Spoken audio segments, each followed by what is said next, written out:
Quand les choses sont comme le Seigneur veut les avoir, la vie résout tous les problèmes, rencontre tous les besoins, donne toutes les directions. La vie, bien sûr, non comme une chose abstraite, mais dans le Saint-Esprit. L'esprit de vie est une intelligence puissante pour la direction et le conseil. Si vous êtes vivant dans l'esprit et que vous priez pour un problème, vous savez par le témoignage de la vie si la chose est selon la pensée du Seigneur. À l'opposé, vous savez bien que le Seigneur n'est pas intéressé par cette autre chose, parce que la chose ne vit pas en vous. C'est cela l'intelligence spirituelle, c'est cela avoir vos sens exercés, à discerner le bien du mal.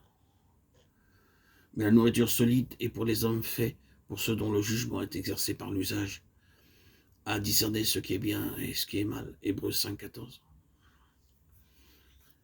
C'est une affaire de fonction résultant de la vie.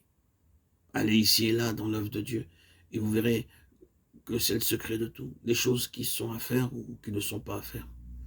Les choses qui doivent être faites maintenant, qui ne doivent pas être faites maintenant, quelle que soit la question.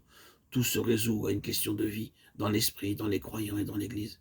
Bien sûr, c'est encore là quelque chose d'élémentaire. Vous le savez assez bien, et le diable le sait aussi assez bien, que le grand secret de la réussite, c'est la vie. Ainsi donc, permettons-leur d'avoir une apparence de vie, dit l'ennemi, afin de triompher par la mort. Et il triomphe très souvent par la grande arme de la mort, laissant un certain temps une apparence de vie, pour ensuite tout faire dériver de telle manière que les gens ne soient plus prêts à renouveler une telle expérience.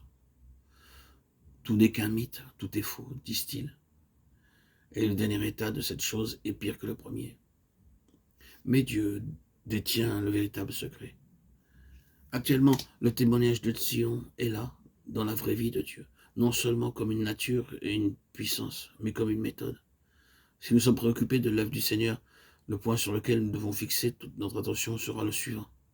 C'est que cette vie ait un accès limpide et sans entrave en nous et dans tous ceux qui sont concernés.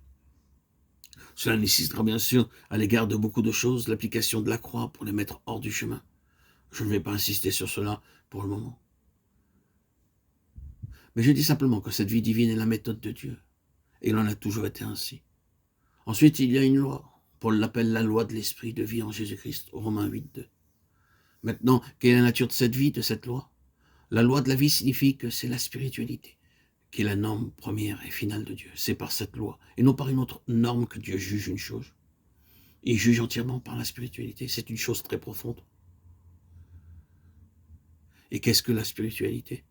Bien, Dieu est esprit. C'est donc seulement ce que le Seigneur est, et c'est tout. C'est la mesure dans laquelle le Seigneur peut être rencontré en nous, la mesure dans laquelle il est manifeste, que le Seigneur a sa haute main sur nous, nous subjuguant, se situant au-dessus de nous, prenant notre place. Or, c'est éprouvant. Nous échouons tous là. Nous échouons souvent terriblement. Je ne dis pas que nous ne devrions jamais échouer. Ce serait trop vous décourager. Mais je dis que si nous croissons spirituellement, les mêmes anciens travers ne devraient pas être tout aussi dominants maintenant qu'il était jadis.